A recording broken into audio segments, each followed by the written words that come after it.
Vamos volviendo a nuestros lugares, amados hermanos. Sean todos bienvenidos a este lugar que hemos dedicado como casa del Señor, porque aquí mora la presencia del Señor, ¿verdad? Yo tengo en esta oportunidad el privilegio de presentar al ministro que nos va a bendecir con la impartición de la enseñanza. Antes quisiera decirle bienvenidos a mis hermanos. Si usted sintió un poco de frío, es por dos razones.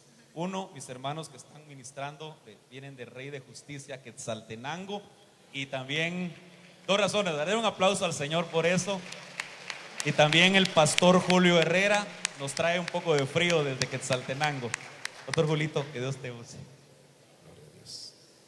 Dios les bendiga, hermanos. Qué bueno estar esta mañana aquí en la casa del Señor. Gozamos mucho, nos alegramos y le pedimos al Señor que Él nos bendiga y nos ministre en esta hora, ¿verdad? Vamos a orar, si usted me acompaña. Hacemos una oración al Padre, suplicándole a Él que Él nos pueda ayudar y auxiliar para poder trasladar lo que Él tiene en su corazón para nuestra vida.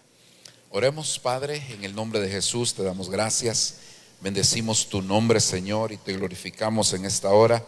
Te pedimos, papito lindo, por favor, que tú puedas ministrar nuestros corazones a través de la palabra. Estamos conscientes, Señor, que hay una necesidad que necesita ser suplida, Señor, y que tú por tu Espíritu Santo, Señor, has de obrar en cada vida y en cada corazón.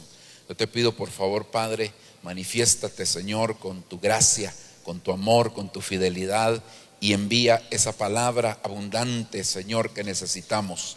Esa palabra que ha de ministrar el corazón de tu pueblo, esa palabra que ha de fortalecer, levantar, esa palabra que ha de llenar, Señor, y suplir toda necesidad en el nombre poderoso de Cristo. Te agradecemos, Señor, en esta hora. Amén. Gloria a Dios. Bueno, un aplauso al Señor, hermano. Aleluya. Existe en la Escritura un versículo que nosotros conocemos, creo yo, la mayoría. Bueno, no solo un verso, en varios versículos aparece esto, hermano, y es aquel que dice que hay postreros que serán primeros y primeros que serán postreros, ¿verdad? Amén. Cuando nosotros leemos y tal vez interpretamos de una manera literal este pasaje, pudiera aflorar de nuestro corazón un sentimiento como que ese versículo como que es algo injusto, principalmente cuando nosotros ya tenemos algún tiempo de ser cristianos. Es decir, si usted tiene 10, 15, 20 años de ser cristiano y se ha esforzado, ha estado buscando del Señor, ha estado ahí sí que negándose, tomando su cruz, ha estado caminando con el Señor, y de repente lee ese pasaje que hay postreros que serán primeros. Quizás, hermano, nosotros decimos, no puede ser que esto sea así, porque yo me he esforzado, yo me he sacrificado, yo he estado buscando del Señor, y viene alguien en el último tiempo y va delante de mí. Pareciera como que hay cierta injusticia ahí, pero realmente no la hay. Pero también ese pasaje de la Escritura lo podemos interpretar de tal manera que la iglesia, que es la iglesia del final, y que yo creo que estamos en el final, no sé si usted dice amén, hermano, y los siervos también, que son los siervos de la última hora, hermano, nos apropiemos de aquellas cosas que están en el final del tiempo para convertirnos en primeros. Es decir, quizás, hermano, poniéndole un ejemplo que puse en algún momento, es como una competencia deportiva, digamos maratón, donde, hermano, hay puntos de abastecimiento, pero de repente aparece una frase, un rótulo, hermano, donde dice último punto de abastecimiento, y todos los competidores saben que esa es su última oportunidad de apropiarse de aquello que necesitan para poder terminar la carrera. Pues algo así es como yo estoy viendo esto, hermano, que la iglesia y los ministros del último tiempo y de la última hora se tendrán que apropiar de aquellas cosas que van a ser su abastecimiento, las cosas del tiempo final, las cosas postreras, para poder terminar la carrera y encontrarse un día con el Señor Jesucristo. Cuando dicen amén, hermano. Es decir que entonces, hermanos, nosotros necesitamos ver en la Escritura cuáles son esas cosas postreras y entonces apropiarnos de ellas para que nosotros podamos terminar no solo con gozo, hermano, sino con satisfacción también esa carrera que tenemos por delante. ¿Cuántos dan gloria a Dios, hermano? Ahora, hablando de las cosas del final del tiempo, creo yo, hermano, que una de lo que dice la Escritura es que la abundancia pues antecede a la escasez. Es decir, que si la abundancia antecede a la escasez y la escasez es figura de la gran tribulación, eso significa que lo último que tendrá que pasar la iglesia, hermano, antes del arrebatamiento, será la abundancia. ¿Cuántos dicen amén? O sea que la iglesia se tiene que apropiar de esa abundancia para poder, hermano, realmente llegar hasta el final. Y es que recordemos que en la abundancia ocurren cosas maravillosas. Por ejemplo, la Biblia dice, hermano, que José precisamente se casó en un tiempo de abundancia. Entonces, si José es figura del Señor Jesucristo, eso significa que nosotros, hermano, nosotros y la iglesia del Señor Jesucristo, se va a casar precisamente, hermano, en el tiempo de la abundancia. Así que estamos en el tiempo final y nosotros nos tenemos que apropiar de la abundancia. Pero no de la abundancia material, sino que, porque yo creo que la abundancia material es una especie de galardón para aquellos que buscan la abundancia espiritual, la abundancia que viene de parte del Señor. ¿Cuántos dicen amén, hermano? Entonces, en este orden de ideas, si usted se recordará, hermano, a quien le dieron la visión sobre la abundancia que iba a venir allá en el tiempo de Génesis, no fue a José, sino que fue a Faraón que el Señor le dio esa visión. Le dio dos sueños que estaban divididos en dos partes. Es decir, hermano, cada uno de los sueños hablaba de que venía un tiempo de abundancia y después de eso un tiempo de escasez. Pero la iglesia no debería estar en el tiempo de la escasez. Es decir, que los sueños de Faraón solo se deben de cumplir en la iglesia, en la primera parte. En el mundo, pues sí se van a cumplir en las dos. No sé si dice amén, hermano. Pero entonces, en base a eso, yo quisiera que viéramos este pasaje de la Escritura. Y en el retiro del mes de enero que se dio allá en México, el apóstol nos enseñaba algo a los ministros, y es que nosotros debemos de estar espigando, hermano, para sacarle provecho a un pasaje de la Escritura. Y durante todo este tiempo yo he estado dándole vueltas a Génesis 41 y no hay modo que salga de ahí, hermano, porque hay tantas cosas hermosas que el Señor nos quiere dar a entender. Pero leamos aquí Génesis 41, 22. Y he aquí, en mi sueño también vi que 7 espigas llenas y buenas crecían en una sola caña.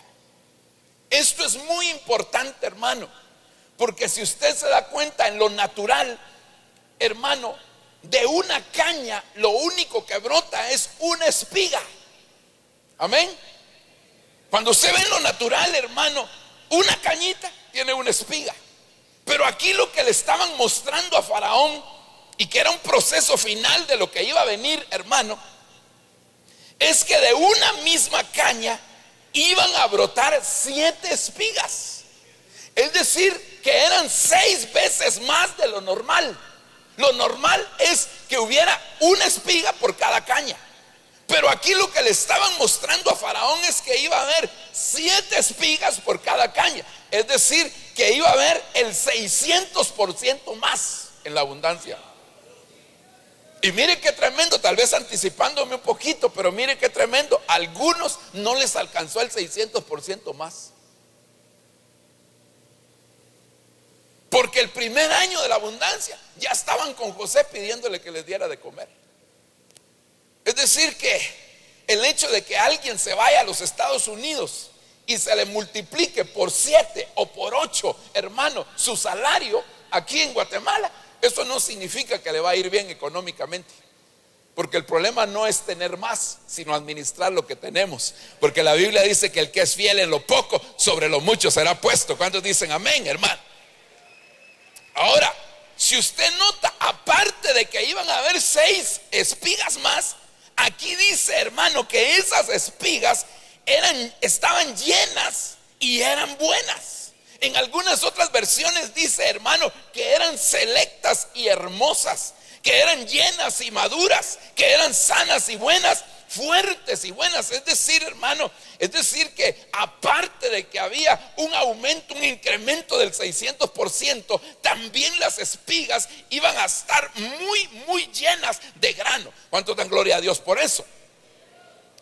Ahora, cuando nosotros vamos a la escritura, nos damos cuenta de algunas cosas que son importantes y yo aquí quiero hacerle un pequeño resumen, porque resulta, hermano, que en el libro de Ruth, capítulo número 2, y principalmente en la versión de la Reina Valera del 60, nos damos cuenta que en estos 7 versículos que aparecen ahí de Ruth 2, hermano, se dice que Ruth estaba espigando. Es decir, por un lado a Faraón le mostraron, hermano, esas 7 espigas. Pero cuando vamos a ver, hermano, una de las personas que vemos espigando en la escritura es Ruth. Y cuando vemos en la Reina Valera del 60, resulta que en esos 7 versículos Ruth está espigando. Es decir, que la iglesia, hermano, que se va a encontrar con su amado, con el Señor Jesucristo, es una iglesia que está espigando al estilo de Ruth. Entonces dicen amén. Y que nosotros los ministros del Señor tenemos que guiar a la iglesia para que sea como Ruth en el sentido de espigar. Es decir, enseñarle cómo debe de espigar de una manera adecuada. Pero por el otro lado, aparecen en la Biblia 7 hombres, hermanos, relacionados con espigas. Y ahí le pongo los 7 hombres para que usted vea, hermano. Ahí está Booz, ahí está José, ahí está Jacob, está Gedeón, está Sansón, está Aarón y está un hombre, hermano, de Baal Salisa. Le puse Baal Salisa no porque fuera su nombre, sino porque no existe el nombre de él en la Biblia y solo aparece el lugar de donde era. Pero entonces nos damos cuenta que Booz, en el caso específico con Ruth, nos habla de la redención. Perdóneme que no me voy a detener demasiado en esto. Hermano, José nos habla de la visión de la abundancia. Jacob nos habla de la bendición de la primogenitura. Gedeón nos habla de la provisión. Sansón nos habla de las victorias sobre los filisteos. Aarón nos habla de la adoración. Y el hombre de Baal Salisa nos habla de la multiplicación. Entonces usted puede darse cuenta, hermano, que así como hay una iglesia, fíjese bien, hay una iglesia que recoge 7 espigas al estilo de Ruth, también hay 7 ministros ahí, hermano, que están guiando a esa mujer llamada Ruth para que pueda recoger las espigas de una manera adecuada. ¿Cuántos dicen amén, hermano? Gloria a Dios. Ok, pero avancemos, hermano, perdóneme, tal vez usted le tome una fotita ahí a esto. Vamos un poquito más adelante. Mire lo que dice Ruth capítulo 2 verso 2. Y Ruth la moabita dijo a Noemí: te ruego que me dejes ir al campo a recoger espigas en pos de aquel a cuyos ojos haya gracia. Y ella le respondió: ve, hija mía. Es decir, que Ruth no decide por sí misma ir a buscar espigas, sino que va con Noemí, que es figura del Espíritu Santo, y entonces le pide permiso para poder ir a espigar al campo. Ella ni siquiera sabía dónde iba a ir a espigar, sino que ella va, hermano, y le pide permiso a su suegra. ¿Qué hermana aquí le pide permiso a su suegra para hacer algo? Como dijo un hermano, pero si a veces ni al marido, ya digamos a la suegra, ¿verdad? A veces dije, ¿verdad? No me va a malinterpretar. Imagínese usted que Ruth va con su suegra y le dice: me dejas ir. Y aquí hay algo bien importante, hermano. Y esto va para las ovejas, porque cuando las ovejas se dejan guiar por el Espíritu Santo, entonces siempre van a llegar al campo de Booz, al campo del Señor Jesucristo, ahí donde está su Redentor, donde está su sanador, su restaurador, donde está el que la va a redimir, hermano. Ahí va a llegar, porque eso fue lo que pasó con Ruth. ¿Dice amén o no dice amén? Y ella le respondió: ve, hija mía. Ahora fíjese, esa palabra que aparece ahí en Ruth 2:2, que es la palabra espiga o espigar, es esta palabra, shomel. Y esta palabra significa, hermano, dice de una raíz que no se usa, que significa fluir, la cola del vestido de una mujer, porque le sigue arrastrando, se dice pierna, falda larga, orla o borde del vestido. Es decir que Ruth, cuando estaba espigando, cuando pensó en ir a espigar, espiritualmente hablando, Ruth se estaba preparando no solamente para traer la provisión, hermano, para el sustento diario, sino que Ruth estaba preparando para que su vestido, hermano, le fuera colocado por aquel hombre llamado Booz. Es decir, la iglesia se estaba preparando para el encuentro con su amado y sabía, hermano, que ahí iba a haber boda. ¿Cuántos dan gloria a Dios, hermano? Es decir que la iglesia Ruth tiene que ser guiada por los ministros para que, hermano, se esté preparando para el encuentro con Cristo, para que la iglesia le estén poniendo el vestido de novia. Una de las últimas cosas que se pone es la cola del vestido. Aleluya. Así que a la iglesia le van a poner esa cola del vestido. Eso es lo último que le van a poner. ¿Cuántos dicen gloria a Dios, hermano? Ok, sigamos adelante. Pero mire, versículo 15 del capítulo 2 de Ruth. Se levantó luego de ahí para espigar como antes, y Booz dio esta orden a sus criados, diciendo: aunque quisiera ella cegar con vosotros para sí, no se lo estorbéis.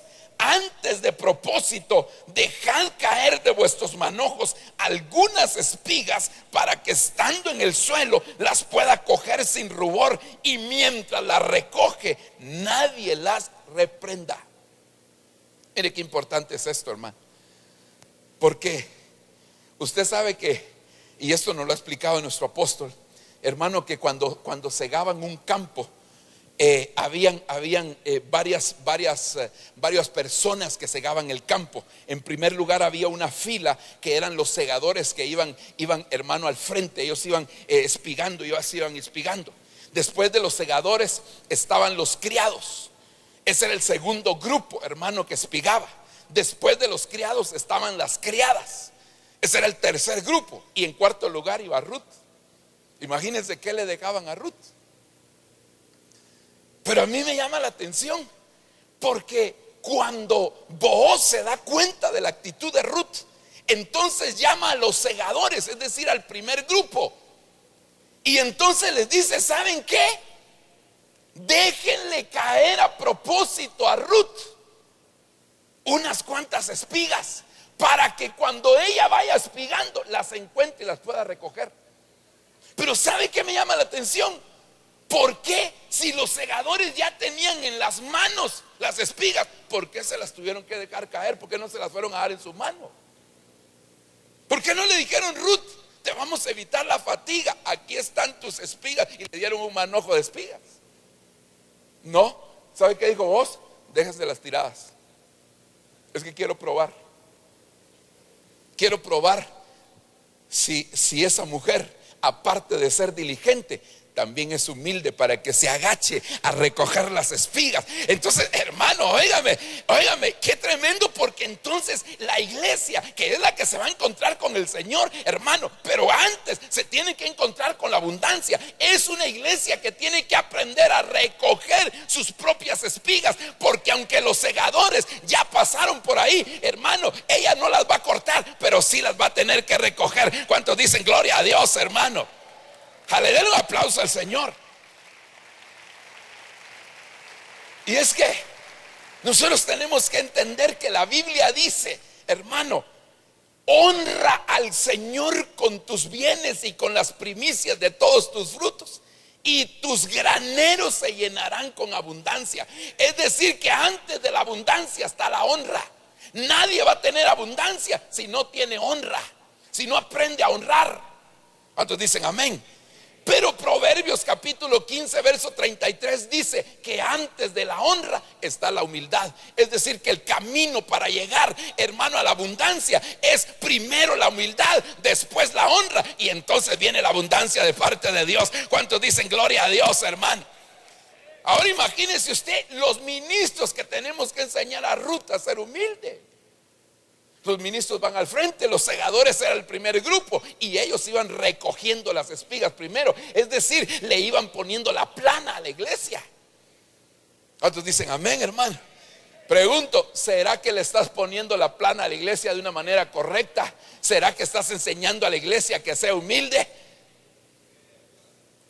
Porque no es lo mismo cuando uno sigue a alguien que cuando a uno lo siguen otros, hermano. Porque cuando tú y yo vamos atrás, vamos, hermano, viendo todos los defectos del que va adelante. No sé si dice amén. Gloria a Dios, pero sigamos. Ahora fíjese, versículo 17.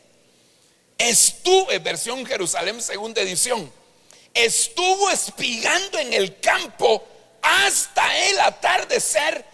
Y cuando desgranó lo que había espigado, había, que dice, hermano,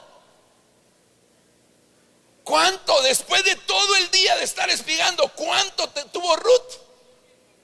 Una medida de cebada, una medida de grano. Ahora viene Ruth, hermano, y se va emocionada. Era un efa. En algunas versiones dicen 22 o 37 litros, depende de la versión, hermano. Pero mire, y entonces Ruth va corriendo y se lo lleva a Noemí. Llega con Noemí emocionada y le dice: mira todo lo que espigué. Y cuando Noemí la ve, se lo estoy interpretando, y cuando Noemí la ve le dice: ¿y solo eso trajiste?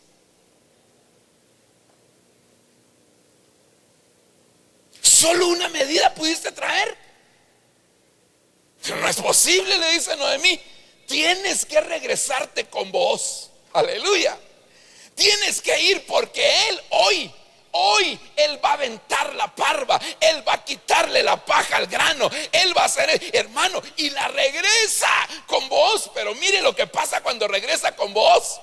Usted sabe todo lo que pasó. Versículo 15 del capítulo 3. Dijo además: dame el manto que tienes puesto y sujétalo. Y ella lo sujetó. Y él midió, ¿cuántas medidas? Hermano, ¿qué fue lo que pasó? Que ella recogió su medida y entonces vino el Señor, vino Booz y le dijo: no, tú eres una mujer diligente, tú eres una mujer para la abundancia, tú eres la mujer que te va a casar, tú eres la mujer a quien le he estado poniendo el vestido, a ti te han estado poniendo la cola del vestido de la novia, así que no puedes tener una sola medida. Y entonces le empezó a dar 1, 2, 3, 4, 5 y 6, y con la que tenías ya tienes las 7 medidas, porque la iglesia que se va a casar es una iglesia que tiene que tener las 7 medidas de la abundancia. ¿Cuánto dan gloria a Dios, hermano? Aleluya. Entonces la iglesia tiene que tener las 7 medidas, pero antes que la iglesia la tenga, también la tienen que tener los ministros. ¿Cuánto dan gloria a Dios, hermano? Sigamos adelante. Mire, esto fue lo que le mostraron a Faraón. Una caña con 7 espigas. Y cuando yo veo esto, entonces yo digo: aquí esto se me hace que tiene una similitud, porque es una caña central y una base.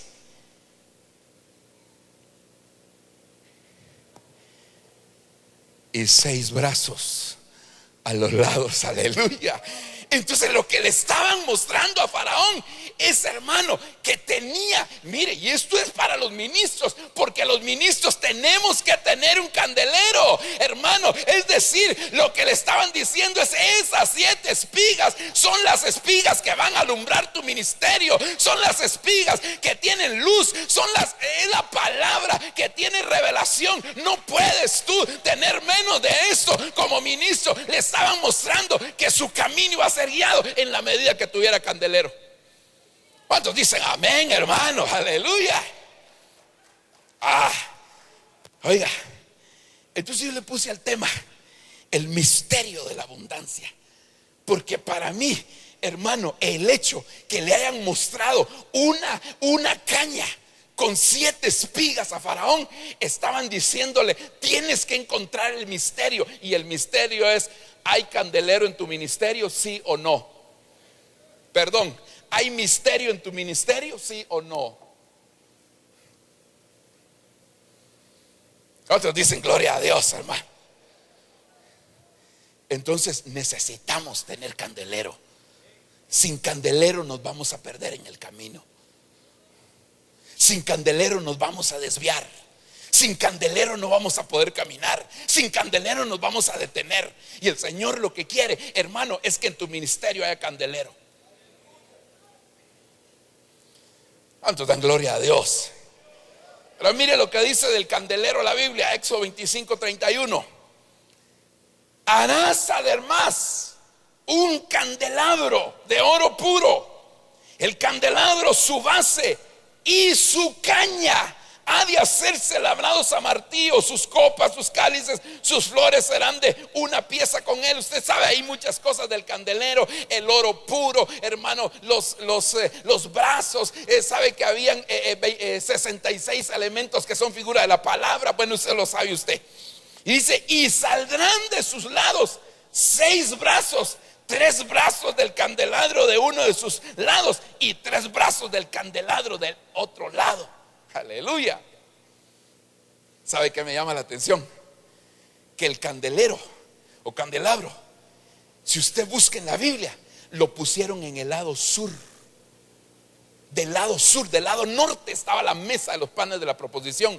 Del lado sur estaba, hermano, el candelero. Y cuando nosotros vemos, hermano, Job capítulo 37 versículo 9, dice la Biblia: del sur viene el torbellino. Aleluya. Eso quiere decir que el torbellino que se va a llevar a la iglesia viene del sur. Es decir, la iglesia que va a ser arrebatada y los ministros que están guiando a esa iglesia deben de ser ministros que tengan candelero, porque cuando tienen candelero también están en el sur. Y en el sur, hermano, ahí se manifiesta el torbellino que va a separar a los Eliseos o a los Elías de los Eliseos. ¿Cuánto dan gloria a Dios, hermano? Aleluya, gloria a Dios. Ahora fíjese, por favor, quiero que note esto. Y saldrán 6 de sus lados, y saldrán de sus lados 6 brazos. 3 brazos del candelabro de uno de sus lados y 3 brazos del candelabro del otro lado. Y eso me lleva a mí a Isaías capítulo 11 versículo 1.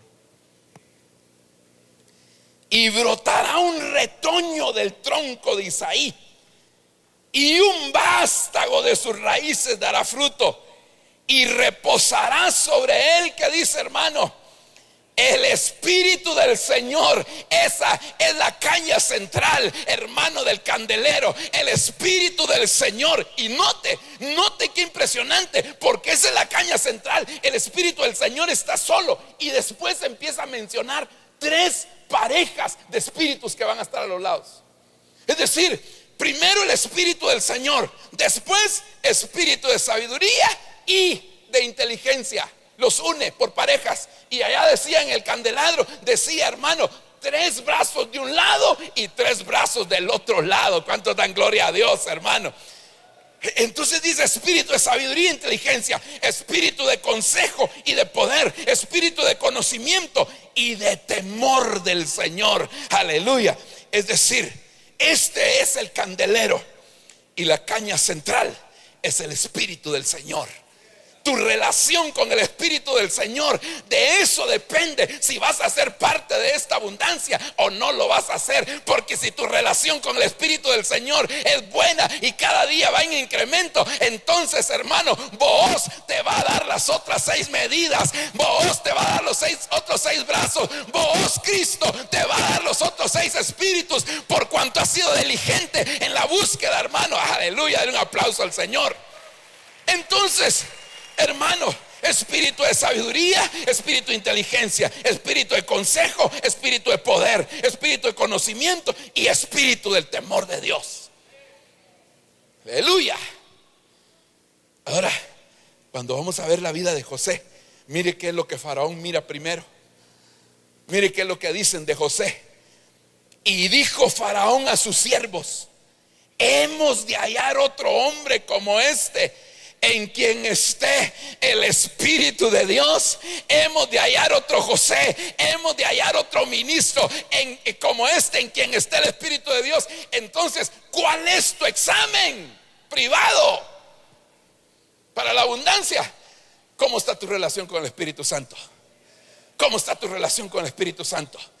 Hermano, ¿sabe qué me impresiona a mí?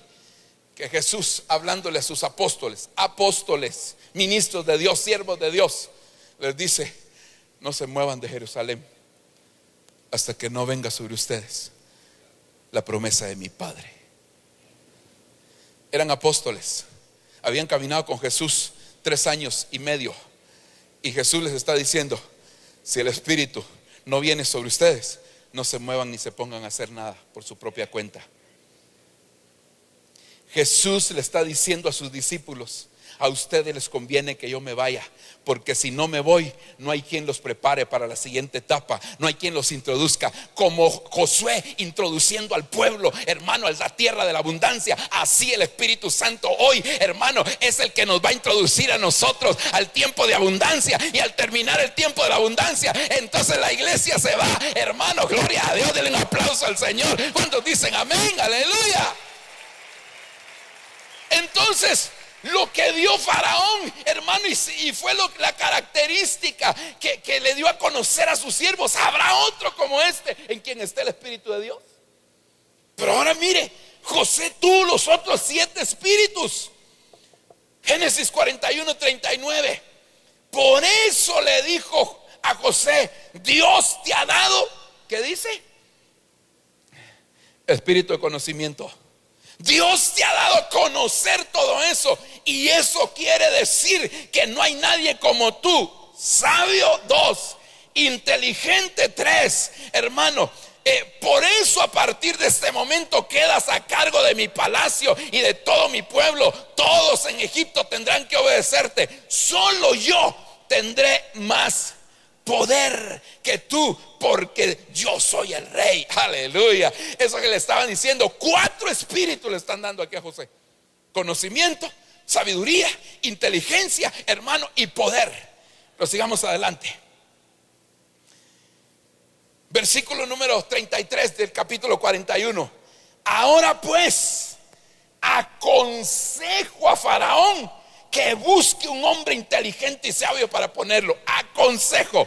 Espíritu de consejo también estaba en José. ¿Cuántos dan gloria a Dios, hermano? Y el último, Génesis 42:18. Y al tercer día les dijo José: haced esto y vivid, porque yo temo a Dios. Aleluya. Eso quiere decir que cuando tu relación es buena con el Espíritu Santo, entonces, hermano, Jesucristo te está diciendo: por cuanto tú buscaste la presencia de mi Espíritu Santo, por cuanto le diste lugar en tu ministerio al Espíritu Santo, yo te voy a dar espíritu de conocimiento, espíritu de inteligencia, espíritu de sabiduría, espíritu de poder, espíritu de consejo y espíritu de temor a Dios. No te va a faltar nada en tu ministerio. Es decir, que tu candelero está, hermano, en que tú tengas esos 7 espíritus de Dios, pero depende de tu relación con el Espíritu Santo. ¿Cuánto dan gloria a Dios, hermano? Aleluya. Denle un aplauso fuerte al Señor, hermano. Gloria a Dios. Mire, disculpe, Que no le estoy hablando de los millones de dólares que usted necesita para construir, para hacer esto y lo otro. Pero para mí es más importante nuestra relación con el Espíritu Santo, hermano, que eso, porque eso vendrá como una añadidura. Pero esto, si tú no lo buscas, si tú, hermano, no te esfuerzas por tener esa relación, nunca vas a alcanzar lo demás. ¿Cuántos dicen amén, hermano? Bueno, gloria a Dios. Tiempo, hermano, lo estaba redimiendo, ¿verdad?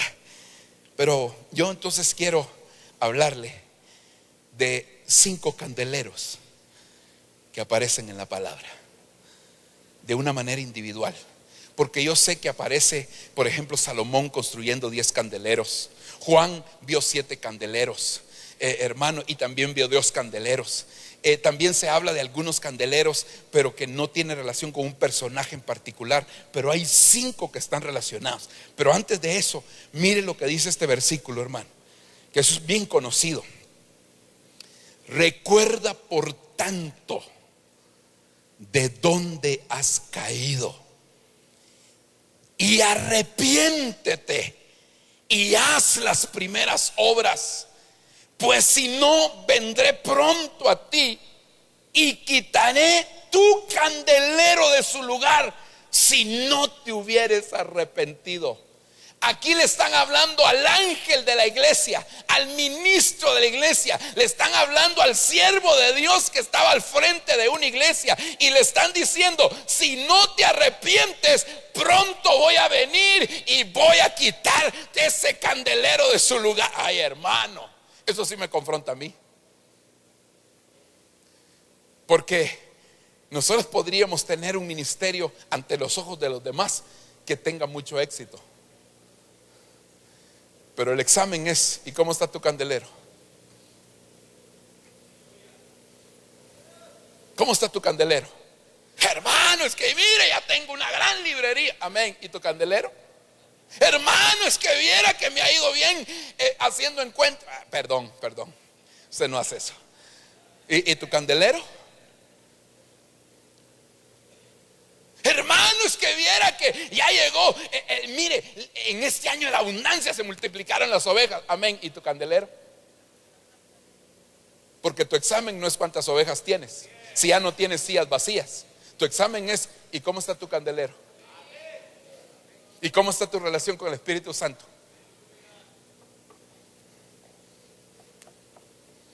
Hay iglesias, Apocalipsis 3:20 dice: he aquí estoy a la puerta y llamo.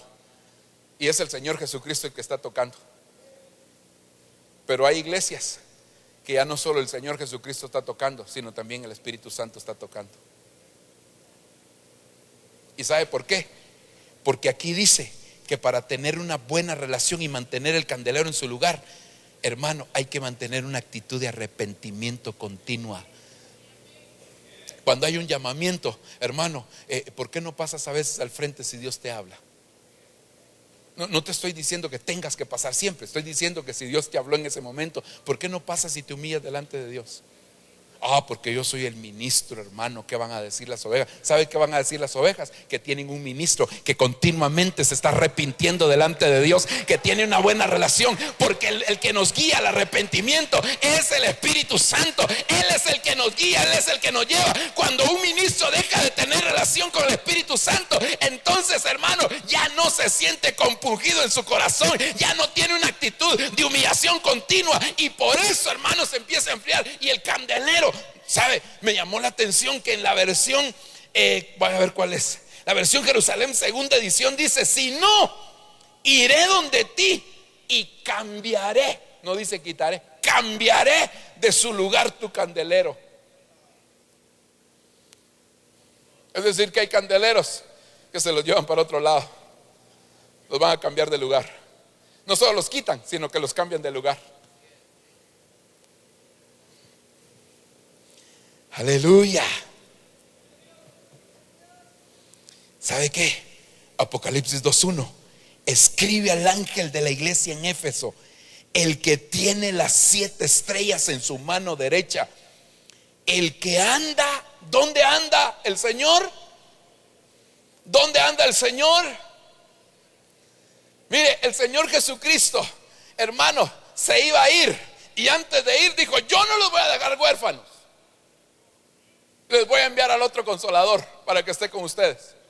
Pero cuando hay un lugar donde hay candelero, ahí el Señor se siente cómodo, ahí el Señor se empieza a pasear, ahí el Señor empieza a decir: aquí me siento bien, porque aquí hay candelero, aquí están los 7 espíritus, yo me siento cómodo en este lugar. Hermano, dele un aplauso al Señor. El Señor habita donde hay candelero. Si tu ministerio tiene candelero, si tu ministerio está siendo alumbrado por la luz de la revelación del Espíritu Santo, ten por seguro que ahí va a estar el Señor, y el Señor va a respaldar, hermano, lo que has estado haciendo. ¿Cuántos dan gloria a Dios y le dan un aplauso al Señor? Gloria a Dios. Bueno, Números 8:4. Y esta era la hechura del candelabro: de oro labrado a martillo, desde su base hasta las flores fue obra labrada al martillo, según el modelo que el Señor le mostró a Moisés. Así se hizo el candelabro. Aleluya. Un evangelista, Moisés el libertador, con candelabro. Pero ¿sabe qué le mostraron a Moisés? El modelo. El modelo. Es decir, a Moisés lo subieron al monte y ahí arriba le mostraron el modelo de lo que tenía que hacer en la tierra. ¿Sabe por qué algunos no tienen modelo? Porque nunca suben al monte. Porque en el monte te dan el modelo, pero abajo se pone en práctica lo que te dieron en el monte. Es decir, si no subes al monte, si no, hermano, tienes una relación continua con el Señor, si no estás buscando el crecer espiritualmente, si no te estás desarrollando, entonces, hermano, no hay modelo. Y si no hay modelo, vas a inventar cualquier cosa. Cuando los hombres de Dios no suben al monte, entonces cualquier cosa inventan en la tierra. Allá estaban aquellos, ¿no se recuerda de aquellos tratando de echarle fuera un espíritu inmundo? Pues, hermano, y ahí yo me imagino que Judas, hasta cobrando la entrada, estaba para reprender ese espíritu, hermano, para ver cómo exorcizaban. ¿Y qué si no pudieron? ¿Y sabe por qué? Porque ellos se quedaron en el valle. Cuando el Señor con Juan, con Jacobo y con Pedro estaban allá en el monte de la transfiguración, viendo al Señor transfigurado, viendo cómo su rostro y sus vestiduras se hacían blancas, allá estaban aquellos. Y cuando, hermano, el Señor se dio cuenta, dijo: descendamos. Pedro dijo: nos quedamos aquí, hagamos 3 enramadas. No, descendamos, porque hay algunos que no subieron al monte y por eso no saben qué hacer allá abajo. Y cuando no sabes qué hacer, hermano, empiezas a copiar la visión de otros. El modelo el modelo se recibe arriba. El modelo no se recibe abajo. El modelo es cuando vas al monte, tu rostro va a resplandecer cuando subes al monte, porque ahí te dieron el modelo y vas a querer poner en práctica todo lo que el Señor te ha dado. ¿Cuántos dan gloria a Dios, hermano? Mire, hemos oído muchas veces la expresión: pero ni un clavo metió Moisés que no fuera conforme al modelo. Cuando no tiene modelo, anda haciendo clavos, no metiendo, haciendo clavos por todos lados. ¿O no es cierto? Se meten clavos. Él no mete clavos, se meten clavos, hermano, por todos lados. Así que el modelo te lo dan arriba. El modelo te lo dan arriba. Quiero ver tu rostro y entonces voy a ver si tienes modelo. Porque el rostro de Moisés resplandecía. Y resplandecía porque había candelero. Cuando tu rostro resplandece, es señal que has estado en el monte, en la presencia de Dios. Es señal que el candelero te ha estado iluminando, porque el candelero alumbra hacia el frente, hermano. Y el Señor, eso es lo que quiere, que tú tengas una iluminación, una revelación del Espíritu Santo que te esté guiando en tu ministerio. Por eso, hermano, ¿sabe? Hay gente que anda buscando otro tipo de visiones. Ay, hermano, que no sé qué 12, que no sé qué. Ay, hermano, buscando visión, porque no subieron al monte. Ok, sigamos. Primer libro de Samuel, capítulo 3, verso 3. Y Samuel, durmiendo junto a él en el templo del Señor, donde estaba el arca de Dios, He aquí que el Señor, antes que fuese apagada la lámpara de Dios o candelero de oro, llamó a Samuel y respondiendo aquí estoy. Ese es el candelero de Samuel, del profeta Samuel. ¿Y sabe qué le dieron a conocer a Samuel? La voz. ¿Qué voz anda siguiendo? Mire, ¿sabe qué dice la Biblia? Que Samuel no conocía al Señor, ni había oído nunca la palabra de Dios, la voz de Dios. Pero Samuel sí sabía que Dios siempre le hablaba por medio de su autoridad. Cuando él oyó la voz de Dios, él no empezó a decir: ¿quién me habla? No, ¿sabe qué hizo? Corrió para con Elí. Él sabía que Dios le hablaba a través del que era en aquel momento su autoridad. Y aunque no era la mejor autoridad, porque Elí se había acomodado y se había estancado, Samuel tenía claro que Dios siempre le hablaba a través de ese hombre, y que la enseñanza venía a través de ese hombre, y que la instrucción venía a través de ese hombre, que él era un canal para llevarle la bendición. ¿Sabe, hermano? Cuando dejas de oír a tu autoridad, dejaste de oír a Dios. Dejaste de oír a tu autoridad, dejaste de oír a Dios. Así que, ¿sabe cuál es la voz del Señor? Heme aquí en el camino real, heme aquí en el parque de la industria, porque Dios te habla a través de tu autoridad. Dios te está diciendo que es necesario, hermano, que tú aprendas a oír la voz de la autoridad. ¿Cuántos dicen gloria a Dios, hermano? Mire, ayer nuestro apóstol decía algo, se recuerda que él mencionó que el apóstol Ríos tenía una frase: que mientras aparece el temor a Dios, está el temor a los padres. Pues es lo mismo que pasa con la voz. Mientras Dios te habla directamente, entonces Dios te va a hablar a través de la autoridad.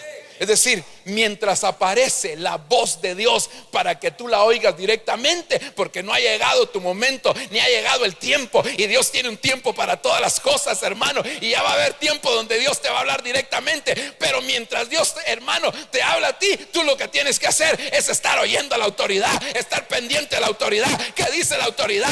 Dice, hermano, a la derecha, pues caminamos a la derecha. Si dice a la izquierda, pues caminamos a la izquierda. Dele gloria a Dios, hermano. Aleluya. Segundo libro de Reyes, capítulo 4, verso 10. Perdón, hermano, Samuel era el pastor. Oye, le dije profeta Samuel porque era profeta, pero eso es figura del pastor, hermano, porque la voz es el arma más poderosa del pastor. Ok. Y si alguien quiere ser pastor, primero tiene que oír la voz de su pastor. Te ruego, este es el profeta Eliseo, te ruego que hagamos un pequeño aposento alto con paredes y pongamos ahí para él una cama, una mesa, una silla y un candelero. Y será que cuando venga a nosotros se podrá retirar ahí. ¿Sabe qué le mostraron, hermano, al profeta Eliseo? Le mostraron el aposento alto. Aleluya. ¿Y sabe por qué esto es importante? Porque en el aposento alto ocurren cosas que no ocurren en otro lugar. La Biblia dice que cuando Salomón estaba construyendo, hermano, el templo, y usted busca, yo creo que lo tengo aquí el verso, déjeme ver. Primer libro de Reyes 6:16 dice: asimismo hizo al final de la casa un edificio de 20 codos y lo recubrió de tablas de cedro desde el suelo hasta lo más alto. Así hizo en la casa un aposento para que fuera el lugar santísimo. O sea, el aposento alto era el lugar santísimo. Es más bien dicho, el lugar santísimo estaba en un aposento alto. Entonces cuando a Eliseo le hicieron un aposento alto, le estaban diciendo: ese va a ser tu lugar santísimo. Ahí vas a ver cosas que no vas a ver en otro lugar. Hermano, sí, mire, en la Biblia aparecen 7 aposentos altos. El aposento de Eliseo. Ahí Eliseo dio una palabra: el año que viene, por este tiempo, estarás cargando a un niño. Ahí se termina la esterilidad. En el aposento alto se termina toda esterilidad. En tu ministerio, cuando tú subes al aposento, ahí el Señor va a empezar a dar fruto. Ahí el Señor te da una promesa y ahí el Señor te da una palabra.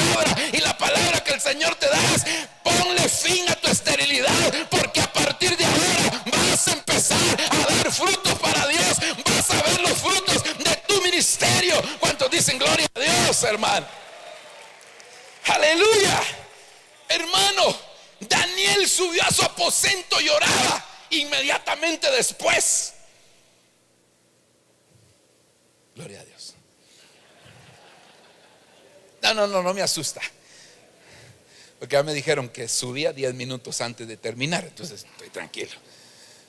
Él solo, mire, cabal, 50 minutos llevo, así que no hay pena. Tengo 10 todavía. Déjeme decirle esto. Entonces Daniel subió al aposento y se puso a orar. Después lo echaron al foso y fue librado, porque antes del foso había estado en el aposento alto.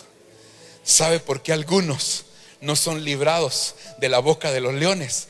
Porque no suben al aposento alto, porque no hay oración, porque no hay comunión con el Señor, hermano, porque no hay búsqueda de Dios. Entonces, hermano, no tienen buena relación con el Señor, buena comunicación con el Señor, y por eso, hermano, la boca de los leones no se puede cerrar.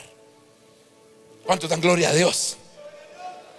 El aposento de los apóstoles, ahí se derramó el Espíritu Santo.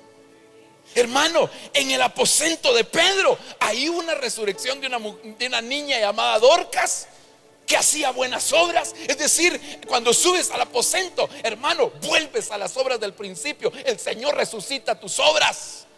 ¿Cuántos dicen gloria a Dios?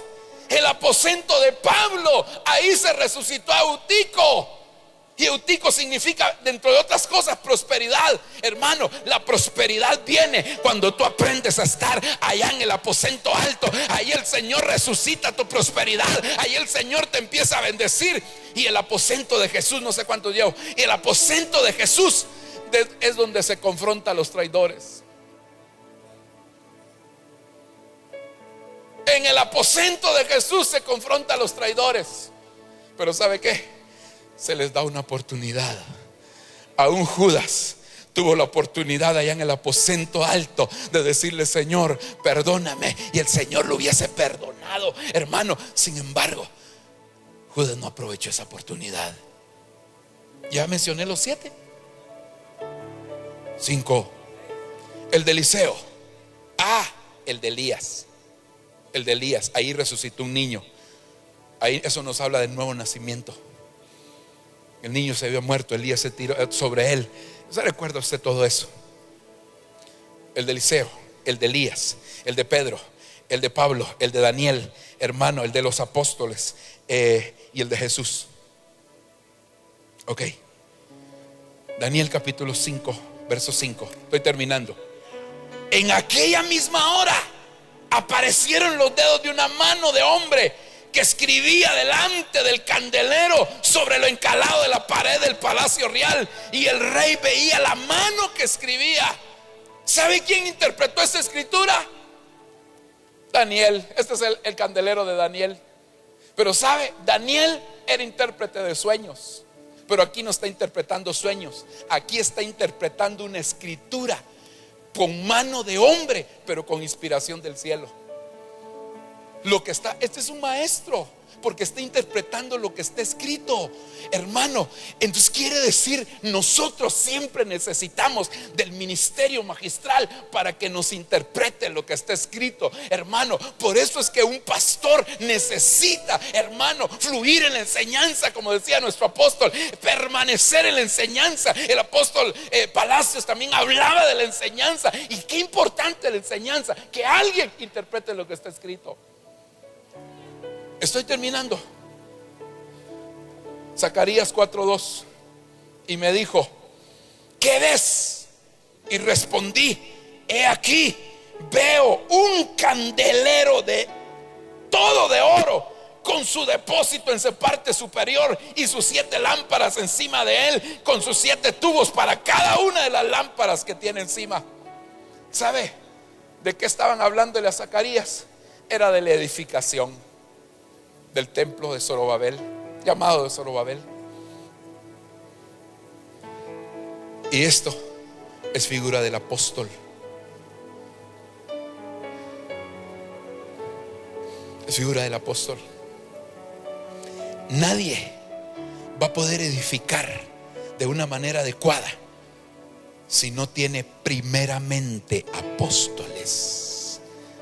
Para que la iglesia sea edificada, el Padre primeramente puso apóstoles. Los apóstoles son los que dan los lineamientos de edificación. Por eso vemos al apóstol Pablo como perito arquitecto de la iglesia. El ministerio apostólico es un ministerio, hermano, que nos va a enseñar sobre la verdadera, la correcta forma de edificar el cuerpo de Cristo. Los planos de la iglesia, hermano, están en las epístolas de Pablo. Por eso razón tenía el siervo de Dios, Otoniel Ríos Paredes, decía que en la medida que nos separáramos de las epístolas de Pablo, hasta nos podíamos separar del Señor, decía él. Hermano, pero sabe, para edificar hay tres cosas que son importantes. Número uno, edificar junto al Padre, porque si Jehová no edifica la casa, en vano trabajan los edificadores. Número dos, edificar sobre la roca que es Cristo. No hay otro fundamento sino el que ya ha sido puesto. Y número tres, edificar con la mano de Dios los 5 ministerios, porque Él dejó apóstoles, profetas, evangelistas, pastores y maestros, hermano, para equipar a los santos para la edificación del cuerpo de Cristo. Es decir, no se puede edificar si no se hace junto al Padre, si no se pone la roca que es Cristo y si no se utiliza la mano de Dios para edificar. Quiero ministrarle esta palabra, y yo quiero ministrar en ese verso: recuerda de dónde has caído y arrepiéntete, porque si no, vendré y quitaré ese candelero, lo cambiaré de lugar, lo removeré, lo llevaré a otro lugar. La actitud de arrepentimiento hace que el candelero pueda permanecer en su lugar. Ministro de Dios, Dios te ha dado un candelero. Dios te ha dado un candelero, pero ahora es momento y es tiempo de decirle al Señor: Señor, yo quiero mantener esa actitud de arrepentimiento para que tú siempre estés paseándote en medio de donde hay candelero. Si tú quieres decirle: Señor, me arrepiento, ahí donde estás, yo no te voy a decir que pases al frente por el tiempo, pero ahí donde estás, solamente, hermano, si tú tienes esa actitud, dile, ponte de pie si así lo deseas, y dile: Señor, yo no quiero que el candelero sea removido. Yo no quiero que el candelero, el misterio de la abundancia está en tener candelero. Cuando tú tienes candelero, ahí va a haber abundancia, ahí va a haber luz, ahí va a haber dirección, ahí va a ser alumbrado tu camino para no desviarte.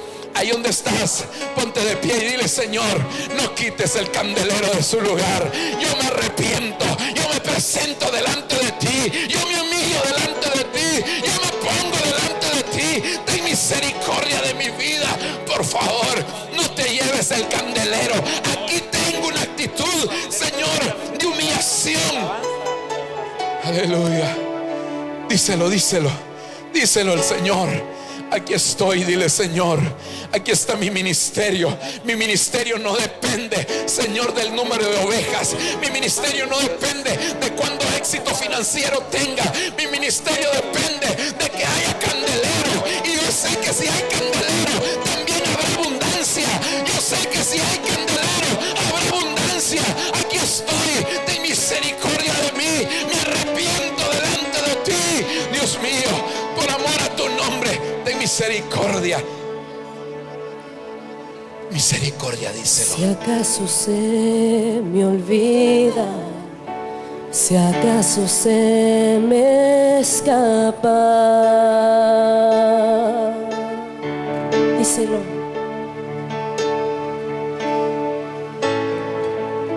Si acaso se me nubla la pasión en mi mirada,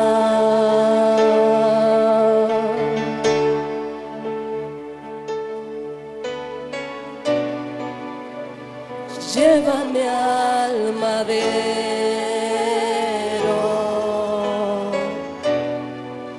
al rincón de nuestro encuentro.